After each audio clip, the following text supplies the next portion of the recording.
केरल सरकार ने Kerala police act में संशोधन लागू करने का फैसला टाल दिया है। इस संशोधन या कहें बदलाव के भारी विरोध के चलते केरल सरकार ने यह फैसला लिया है।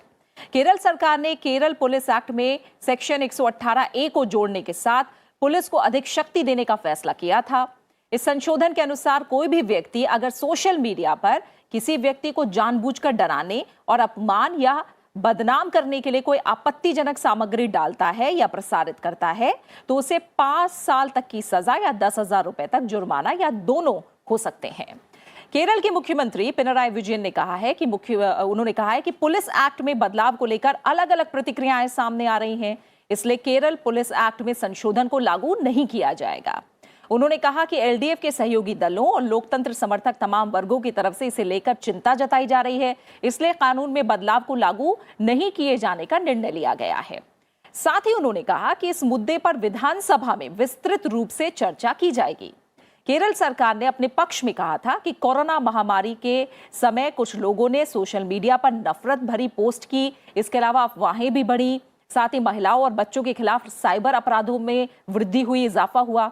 केरल पुलिस अधिनियम में बदलाव को लाने के पीछे केरल सरकार का मकसद राज्य में महिलाओं और बच्चों के खिलाफ बढ़ रहे साइबर क्राइम को रोकना था। इसके तहत किसी आपत्तिजनक पोस्ट को लेकर पुलिस को ज्यादा अधिकार दिए गए हैं।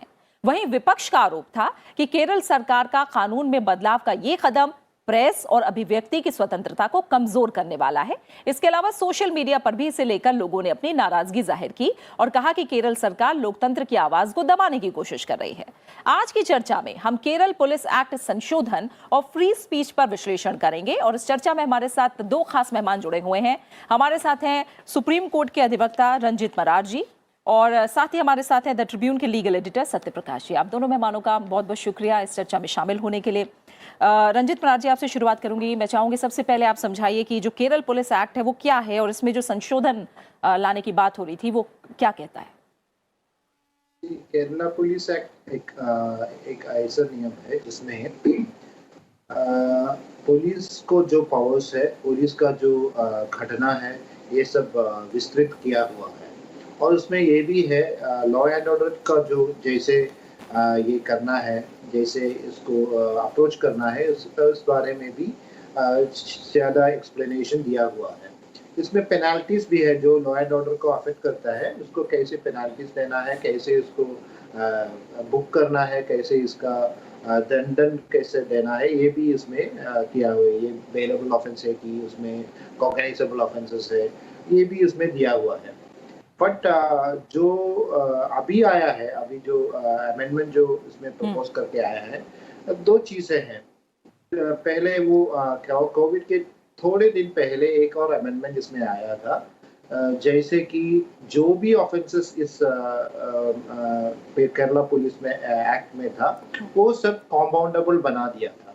जैसे कि पेनाल्टी के बजाय, कोर्ट में ट्रायल करने के बजाय हम जाके थोड़ा सा फाइन दे के ऑफिसर को फाइन दिलवा के एक कॉम्पाउंडेबल कर सकते थे, जिससे जो कंप्लेंट या फाइनल रिपोर्ट कोर्ट में है वो वापस ले जा सकते थे।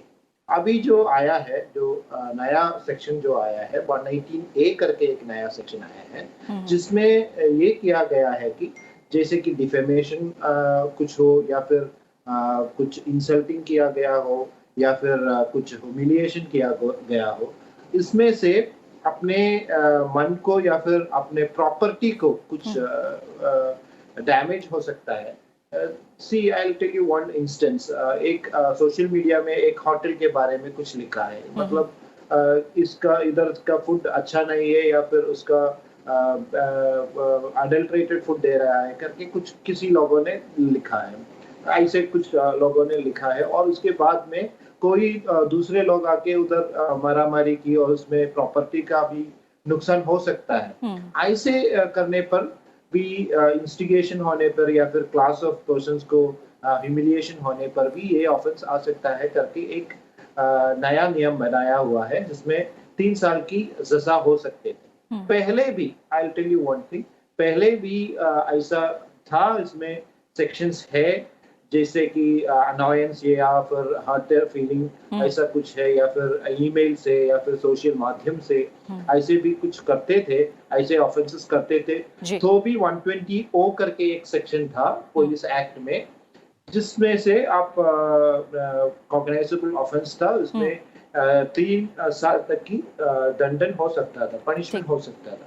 Now the problem is this: there was another section also, section 118D, जो भी था पहले, जो कि श्रेया सिंघल के जो मैटर था, जब काफी section 66A information technology act का मिसयूज हो रहा था, हमने देखा भी था, इधर महाराष्ट्र में भी बहुत हुआ था, जब शिवसेना की बारी थी, तब बहुत कार्टूनिस्ट भी इसके अंदर गए थे, और एक स्टूडेंट्स भी बेल के बिना शायद इसमें इम्प्रिजनमेंट में गए थे, काफी मिसयूज हुआ था उस टाइम पे, जब श्रेया सिंघल के केस के साथ में एक section 118D Kerala police act का वो भी स्ट्रक डाउन हुआ था, being unconstitutional. Freedom of speech and expression को थोड़ा सा ये हिचकिचा कर रहा था, उसका वायलेशन हो रहा था, इसलिए, और बिकॉज इट वाज वेग एक्सप्रेशन जो था, जो जिस तरीके से क्लैरिटी लेजिस्लेशन में आना चाहिए, जो ऑफेंडर होता है उसको भी समझ में आना चाहिए कि इस वो ऑफेंस क्या होता है, उसका पनिशमेंट क्या होता है, जो चीजें हैं, वो जो एक्ट है, जिस एक्ट को रेस्ट्रेन करने का कोशिश लेजिस्लेशन से होता है, वो सब एक ऑफेंडर को मालूम होना चाहिए, एक इंसान को मालूम होना चाहिए, वो नहीं था, इसलिए श्रेया सिंघल स्ट्रक डाउन हो, श्रेया सिंघल में सेक्शन 66A के साथ में सेक्शन 118D भी स्ट्रक हुआ था। इसी तरीके का एक ही सेक्शन आया है 118A, but the only problem I find with section 118A is that there is one use, that injury to mind. It says if one person causes injury to mind. Injury to mind is very subjective. It cannot be objective. Laws have to be very objective. Unless the laws are objective, it creates vagueness. But so far as other part of the section are concerned, it should remain, and it is good. होना चाहिए, ऐसे नियम होना चाहिए, क्योंकि हमारे जो मतलब सोसाइटी में इतना मेच्योरिटी है ही नहीं, इसलिए थोड़ा सा restriction होना चाहिए. We do not know who is going to control this, but then whenever there is misuse, if this ultimately result in misuse, this may again receive the same fate of section 66A and section 118D as it stood in the Kerala Police Act at the point of time when Justice Nariman and Justice Chalmeshwar decided Shreya Singh. हाँ, बिल्कुल। सत्यप्रकाश जी, जैसे रंजित मरार भी हमें बता रहे थे कि क्या है एक्ट और क्या संशोधन है, और इसके पहले हमने देखा था कि केरल के IT एक्ट की जो धारा थी 66A और केरल पुलिस एक्ट की 118D, जिनके बारे में हमें बताया रंजित मरार ने, उन्हें निरस्त किया गया था सुप्रीम कोर्ट की तरफ से, और कहा गया था अभिव्यक्ति की स्वतंत्रता के खिलाफ है। आधार ये था। अभी जो संशोधन आया है, मैं आपसे मोटे तौर पर जानना चाहूंगी, फिलहाल क्या जरूरत पड़ी ये संशोधन लाने की, पहले निरस्त भी हुए, और विरोध की बड़ी वजह क्या है? देखिए, जैसा कि रंजीत साहब ने कहा कि सरकार ने ये कहा है कि कुछ लोगों के खिलाफ और कुछ तबकों के खिलाफ सोशल मीडिया पे और बाकी ऑनलाइन कुछ ऐसी चीज़ें चल रही थी जिसको सरकार चाहती थी कि उसको रोका जाए, खासकर कोरोना काल में और कुछ और चीज़ों को लेके। ये सरकार ने अपनी तरफ से ये इस तरह की चीज़ कही है, लेकिन जिस तरह से केरल के सरकार अलग अलग तरह के भ्रष्टाचार के आरोपों से घिरी हुई थी, उसको लेके सरकार के खिलाफ बहुत सारी चीज़ें मीडिया में आ रही थी, और खासकर सोशल मीडिया में, और उसको लेके लोग ये कह रहे हैं कि सरकार ने शायद उसको टारगेट करने के लिए कानून लाया है। इसके पहले भी इस तरह की कोशिश केरल सरकार द्वारा की गई थी, लेकिन 2015 में, मार्च 2015 में जो फैसला आया था श्रेया सिंघल के मामले में, उसमें केरल पुलिस अधिनियम की धारा 118D को असंवैधानिक करार दिया गया था। उसमें भी कुछ इस तरह की चीज़ें थी। हालांकि अगर आप पढ़ें 66A जो IT एक्ट की धारा है, या अभी जो 118A है, उसमें 118A आपको थोड़ा सा उससे नरम लगेगा, लेकिन इसके बावजूद सेक्शन 118A में जिस तरह के एक्सप्रेशंस यूज किए गए हैं, जैसे कि humiliating, abusing, injury to mind, ये इस तरह के एक्सप्रेशंस हैं जिनकी कोई परिभाषा नहीं है। देखिए, क्रिमिनल जो जूरिस्प्रूडेंस है उसमें एक दो चीजें बहुत साफ होती हैं, जैसे कि कोई तरह का वेगनेस नहीं होना चाहिए। कोई भी एक्सप्रेशन अगर क्रिमिनल लॉ में कहीं यूज होता है तो it should not be open to multiple interpretations. वो बहुत ही साफ होना चाहिए, उसकी व्याख्या स्पष्ट होना चाहिए, नहीं तो उसके दुरुपयोग की संभावना होती है और इसी बिना पे उसको असंवैधानिक करार दिया जा सकता है जहां कहीं भी इस तरह की चीज होगी।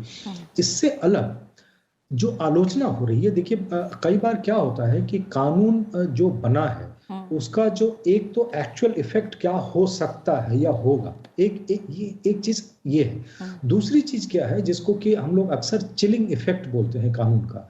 ये कानून का इस तरह का चिलिंग इफेक्ट होना है जिसमें कि जो लोग उसका यूज कर रहे हैं वो तो अलग है, उनके खिलाफ जो कार्रवाई हो सकती है, लेकिन ऐसा हो सकता है कि उसके डर से हम फ्री स्पीच को एक्सरसाइज करना बंद कर दें। जो हमारी अभिव्यक्ति की स्वतंत्रता है उसको लेके जिस सीमा तक हम उसका उपयोग करते हैं उससे पहले ही हम रुक जाए और ऐसी चीजें न कहें डर के मारे कि शायद इस कानून के तहत हम पे कोई कार्रवाई की जा सकती है। तो ये जो इस कानून का जो चिलिंग इफेक्ट है वो बहुत बड़ा होने वाला है और शायद इसीलिए चूंकि केरल में अगले साल चुनाव होने वाले हैं, राजनीतिक दल जो वहां पे कांग्रेस है और भारतीय जनता पार्टी दोनों के नेता पहले ही कह चुके हैं कि वो इसके खिलाफ अदालत जा रहे हैं, शायद जा भी चुके हैं। तो ये जो एक तरह का चिलिंग इफेक्ट इसका होना था मीडिया पे और जो पॉलिटिकल डिस्कोर्स स्टेट में था उस पे, इसको लेके चिंतित थे जो विपक्ष के दल हैं और शायद इसलिए उन्होंने इसको चुनौती देने का फैसला किया है। तो दो चीजें हैं, एक तो वास्तविक जो इस कानून का जो असर हो सकता है लोगों पे और दूसरा इसका चिलिंग इफेक्ट जिसके कारण लोग डर के मारे ही इसका इस्तेमाल करना बंद। दोनों ही वजह से ये शायद इस कानून को में दिक्कतें हैं। ठीक है रंजीत मरार जी, मैं आपसे ये समझना चाहूंगी, जब पुलिस को शक्ति देने की बात होती है या जब ये कहा जाता है कि नहीं पुलिस के पास शक्ति नहीं है, हम कैसे रोके अगर कोई गलत इस्तेमाल हो रहा है, तो मैं ये समझना चाहूंगी एक आम आदमी के नजरिए से कि कभी भी कोई मानहानि होती है या किसी को धमकाया जाता है, डराया जाता है या किसी तरह का चरित्र हनन होता है, तो उसके लिए अलग अलग कानून है जिसके लिए हम जाते हैं, पुलिस में शिकायत करते हैं और उसके बाद उस आधार पर आगे कार्रवाई की जाती है। अब ऐसे संशोधन की जो जरूरत पड़ रही है वो क्यों पड़ रही है? क्या पुलिस के पास सच में कोई अधिकार नहीं है बाकी कानूनों के तहत फिलहाल? वो तो ये that's the most foolish thing which the government is saying. They already has enough and more लो जो भी है अपने केरला पुलिस एक्ट में है या फिर इंडियन पिनल कोड में है या फिर आप देखें तो इसमें भी है, under the information technology act भी है, ऑप्सिन जो है वो तो आ सकता है और जुवेनाइल जस्टिस एक्ट में है, पॉक्सो एक्ट में है। Then even in the police act also 120 section 120 is still existing. Therefore, the will of the executive, the police, see, I have power does not, I may be very strong, but that does not mean I am going to use the power. Power जो जिस तरीके से आपको कानून से मिल रहा है उसको यूज भी करने का आपको कैसे यूज करना है वो that you should necessarily know, and then you should have the will to use it as well. There are sections which necessarily violate, necessarily permit the police to book people who has violated the law. Section 120 is also existing. It is bailable offence though. Now 118 A जो आए हुए हैं, it does not give any power more than what was in existence. But the most foolish thing I would suggest is that having promulgated a law, एक law आप लेके आए हैं, फिर उसको बाद में opposition, you had not discussed what the law is, how you are going to implement the law, etc., how the law come into existence as well. But then the moment there is some kind of pressure, you are withdrawing from the what do you say, execution of the law itself is even ridiculous than having come up with a ridiculous act. If you are not aware of how to legislate and how to then execute what the law is, then it is better you go away from the power which you have invested with. आप जो बोल रहे थे, हमारे मान्य साहब जो बोल रहे थे, Kerala is going to face the election soon. Therefore, what they were attempting was to make sure that there is a chilling effect to the entire media and not to the culprits at all. See, there have been at least 2,500, 3,000 cases which has come in existence in as much as Kerala is concerned during the last maybe 5 years. How many cases have they acted upon? They have acted upon maybe 2 or 3 cases in which the complainant happened to be the MLAs or the party members. Otherwise, the 2,980, 2,995 victims are still languishing with their complaints where there has not even been a final report so far. Therefore, if this is the idea, if this is with good faith, then probably he should have explained what the good faith is all about, and then use the law in accordance with what they wanted to do at all. See, this law may not ultimately be held unconstitutional. I do not think the climate which was in existence at a point of time when Shreya Singhal was decided do not exist in the nation as on today. The system has, the entire climate has changed. Therefore, the government, the courts as well, and not only the state government, the central government and the courts as well want to make sure that the irresponsible online magazines, I am not blaming any frontline magazines or frontline mediums, the irresponsible magazines or irresponsible medias, they needs to be curtailed is what the courts are feeling these days. Therefore, it may not receive the same acceptance. The arguments saying that it creates a chilling effect or it is vague may not receive the same acceptance which was available at a point of time when Shreya Singhal was decided. ठीक है। और रंजित, मैं आगे आपसे गुजारिश करूंगी कि जितना हो सके आप हिंदी में अगर हमारे दर्शकों को समझाएंगे ये चीज़ें तो बेहतर होगा, इसीलिए हम आज की चर्चा हिंदी में लेके आए। मेरी गुजारिश होगी आपसे।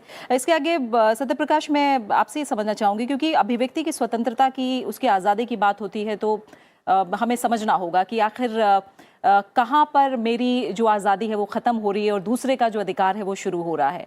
कैसे इस तरह के संशोधन का दुरुपयोग हो सकता है? और जो आज का दौर है, सोशल मीडिया का दौर, हर एक के हाथ में मोबाइल है, हर एक के हाथ में इंटरनेट है, हर एक के हाथ में सोशल मीडिया की पहुंच है एक तरह से, कैसे वो जो बीच की लाइन ड्रॉ करना वो कितना चुनौती भरा है?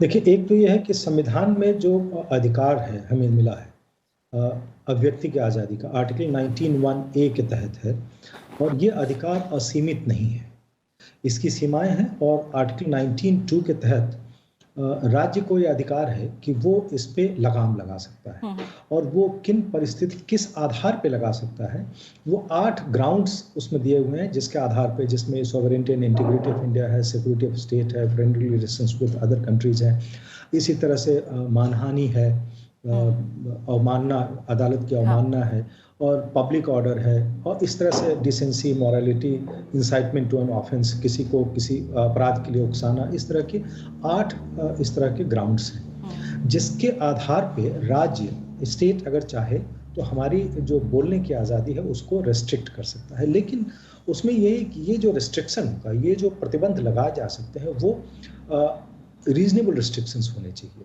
और रीजनेबल कोई रिस्ट्रिक्शन है या नहीं वो फैक्ट्स एंड सर्कमस्टांसेस पे डिपेंड करता है।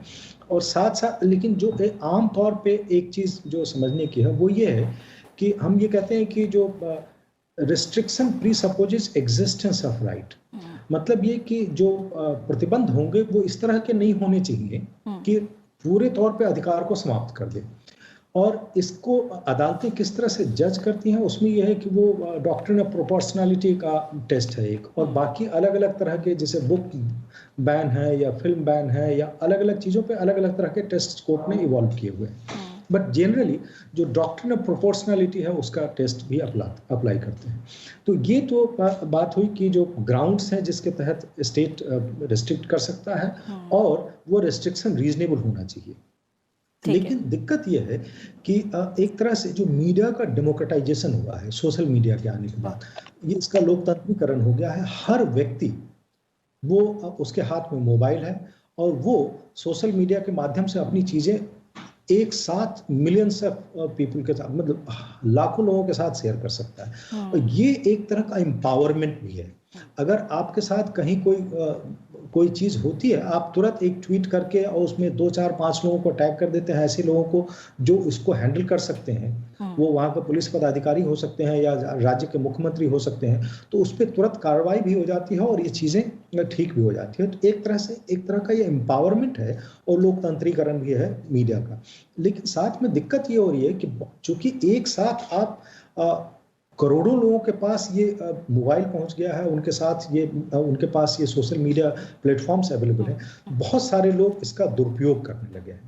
वो उनको चूंकि जिसको हम अंग्रेजी में कहते हैं फ्रीडम कम्स विद रिस्पॉन्सिबिलिटी।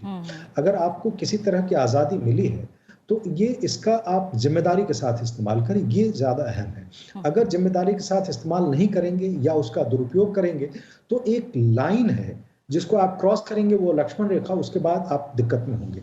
वो लाइन जो अभी केरल पुलिस एक्ट के संशोधन में जो खींची गई है, वो लाइन लोग कह रहे हैं कि वो लाइन गलत खींची गई है और उसके कारण हो सकता है कि जो आम तौर पे जो लोग जिनको हम कहें वो क्रिमिनल नहीं है या उतने भी इररिस्पॉन्सिबल नहीं है, आप कह सकते हैं कि ये ह्यूमिलिएटिंग ट्वीट है या ह्यूमिलिएटिंग फेसबुक पोस्ट है, इसलिए हम किसी को हम जेल में डाल रहे हैं, या ये एक तरह से किसी को इंजरी टू माइंड हो रहा है या किसी को दिमाग पे उससे आघात लग रहा है। तो ये जो वेग एक्सप्रेशंस यूज किए गए हैं उसके कारण ये दिक्कत हो रही है। मैं ये बात मानता हूँ कि सोशल मीडिया पे और कई बार हो सकता है मेन स्ट्रीम मीडिया में भी कहीं कहीं किसी तरह की दिक्कत है और जो कुछ लोग लिख रहे हैं या बोल रहे हैं वो अतिरेकपूर्ण है और उस पर रोक लगाई जानी चाहिए। लेकिन वो लाइन कहाँ पे खींचेंगे और कितनी सारी चीज़ें हम कानून के तहत ला सकते हैं और कौन सी चीज़ें इंडस्ट्री के लिए हम रेगुलेशन के लिए खुद छोड़ देते हैं, जहाँ पे कि इंडस्ट्री के अपने एथिकल गाइडलाइंस होते हैं, तो वो कहाँ तक ये चीज़ें एथिक्स के लिए छोड़ी जाए, कहाँ ये चीज़ें हम लॉ के तहत ला सकते हैं और कहाँ पे ये चीज़ें हम आम तौर पे जो हमारे नागरिक हैं उनकी जिम्मेदारी पे छोड़ दें कि वो जिम्मेदार नागरिक के रूप में एक तरह से उनका कंडक्ट होगा, और नहीं तो वो कौन सी लाइन है जिसको क्रॉस करने के बाद उनके खिलाफ कानून के तहत कार्रवाई की जा सकती है। मेरा मानना है कि जो आईपीसी की धाराएं हैं या जो भारतीय इंडियन इंफॉर्मेशन टेक्नोलॉजी एक्ट की धाराएं हैं, इन सब चीज़ों में ये धाराएं बिल्कुल साफ है। तो अलग से ये कानून लाना और जिसमें कि कई धाराएं बहुत एक तरह से कहें कई एक्सप्रेशंस बहुत वेग हैं, मेरा मानना है कि इसका चिलिंग इफेक्ट होना था, इसलिए ये नहीं लाना है। लेकिन साथ में मैं ये भी कहूँगा कि जो मीडिया इंडस्ट्री है, खासकर टेलीविजन मीडिया इंडस्ट्री और जो ऑनलाइन इंडस्ट्री है, उसके रेगुलेशन की ज़रूरत है। और ये रेगुलेशन कैसे हो, वो सेल्फ रेगुलेशन हो या उसमें कहीं कोई सरकार की भी कोई भूमिका होनी चाहिए, ये चीज़ इन चीज़ों पे चर्चा होनी चाहिए और इस पे कोई फैसला होना चाहिए। क्योंकि अभी हाल के दिनों में सुप्रीम कोर्ट ने भी इन सब चीज़ों को लेके सवाल खड़े किए हैं और कहा है कि सरकार को यहाँ तक कहा कि आप या तो कीजिए, अगर नहीं कर सकते हो तो फिर हम किसी प्राइवेट एजेंसी को ये काम सौंप देंगे। मुझे नहीं लगता है कि किसी प्राइवेट एजेंसी को देना चाहिए। एक कोई सेल्फ रेगुलेशन का ही मैकेनिज्म बने जिसकी स्टैट्यूटरी बैकिंग हो तो शायद बेहतर ढंग से काम हो सकता है। ठीक है। और रंजित, आपका कमेंट भी इस पर चाहूंगी, जहां आप जब जैसे बात कर रहे हैं सेल्फ रेगुलेशन या स्टेट रेगुलेशन, इसे लेकर क्या अभी इतनी क्लैरिटी है? आपकी नज़र में क्या चैलेंजेस हैं, क्या चुनौतियां हैं जिन्हें देखना होगा? जी, एक उदाहरण में देना चाहूँगा। मतलब जो इलेक्ट्रॉनिक मीडिया है जिसमें आप एक भी रेगुलेशन स्टेट वाला है ही नहीं, तो सेल्फ रेगुलेटेड था। एंड मीडिया पीपल वो तो थोड़ा सा मेच्योर है, शायद अदर पीपल से मेच्योर है, उनको जान पहचान है, प्रैक्टिकल एक्सपीरियंस है, वो तो हमें मालूम मतलब हमें लगता है वो है। पर आपका जो शो है, हम बात कर रहे हैं या कि मैं भी बात कर रहा हूँ, साहब जी भी बात कर रहे हैं, आप थोड़ा सा मॉडरेट ही कर रहे हैं। पर जब हम रेट्रोबिक टीवी ऐसे माध्यम में जाएंगे तो एक ही है, चीज तो एक ही है, पर we tend to get what you say, वो एंकर शाउट कर रहा है, वो भी सेल्फ रेगुलेटेड होना चाहिए था ना, वो हो नहीं पाएंगे। वो अपना टीआरपी के उस तरीके से वो अपना शाउटिंग कर रहा है, उसका ओपिनियन इंफॉर्मेशन जैसा पहुंचने की कोशिश करवा रहा है। पर इधर जो है इंफॉर्मेशन आ रहा है वही होना चाहिए, सोशल मीडिया में भी वही होना चाहिए, ऑनलाइन मीडिया में भी नहीं वही होना चाहिए। पर ऑनलाइन मीडिया में जो भी है, मेरे पास टाइम है, मेरे पास और भी कुछ लोग हैं, तो मैं एक यूट्यूब चैनल खोल सकता हूँ। इसके इंफॉर्मेशन जो होते हैं वो तो इंफॉर्मेशन डेप्थ वाला नहीं होता है, वो स्पाइस वाला होता है। इसलिए वो लोगों की छोटे छोटे इंफॉर्मेशन वो शेयर करते जा रहे हैं। और जो इंफॉर्मेशन डेमोक्रेसी में जो इंफॉर्मेशन होना चाहिए, जिससे हम अच्छी government, information in democracy is all about selecting the, सही गवर्नमेंट को चुनने के लिए इंफॉर्मेशन डेमोक्रेसी में होना चाहिए। जो इंफॉर्मेशन लोगों के पास पहुंचना चाहिए वो नहीं पहुंचता है, जो नहीं पहुंचना चाहिए वो ही पहुंच रहा है। इसी हिसाब से जो डिफेमेशन होता है, ह्यूमिलिएशन होता है, वो जो विक्टिम को भी हो रहा है, सोसाइटी को भी थोड़ा सा पॉइजन फैल रहा है। वो तो कंट्रोल होना चाहिए, पर स्टेट को ये थोड़ा सा हिचकिच आ रहा है, क्योंकि स्टेट भी उसको अपने हिसाब से कंट्रोल करने की कोशिश कर रहा है। इसलिए स्टेट भी इसमें शामिल होने का मैच्योरिटी नहीं दिखा रहा है, इसलिए कोर्ट करने का कोशिश कर रहा है। कोर्ट करेंगे तो ये सब कोलैप्स ही होगा, क्योंकि कोर्ट को ये माध्यम नहीं है जिसमें डिस्कशन होगा, डिलिब्रेशन होगा, इसका कॉन्सिक्वेंस प्रैक्टिकल हिसाब से जो पहचान होता है वो भी कोर्ट को आता नहीं है, क्योंकि जजेस जब लेजिस्लेट करता है सभी तरीके से वो फ्लॉज लेजिस्लेशन ही होते हैं थोड़ा। इसलिए स्टेट को ये डिलिब्रेशन करना चाहिए, किस माध्यम से कैसे करना है वो भी डिलिब्रेशन होना चाहिए, स्टैट्यूटरी अथॉरिटीज होने चाहिए। नहीं तो ऑनलाइन में जो इंफॉर्मेशन फैल रहा है वो किसी के फायदे का नहीं है, नुकसान के ही शायद से आए ज्यादा हो। ठीक है, इसी के साथ समय पूरा हो गया है। यही रंजीत बरार आपका और साथ ही सत्यप्रकाश जी आपका, आप दोनों मेहमानों का इस चर्चा में शामिल होने के लिए बहुत बहुत शुक्रिया। तो एक तरफ अभिव्यक्ति की आज़ादी भी ज़रूरी है, तो वहीं ये भी ज़रूरी है कि जो समाज के कमज़ोर वर्ग हैं उनकी सुरक्षा भी सुनिश्चित हो। जाहिर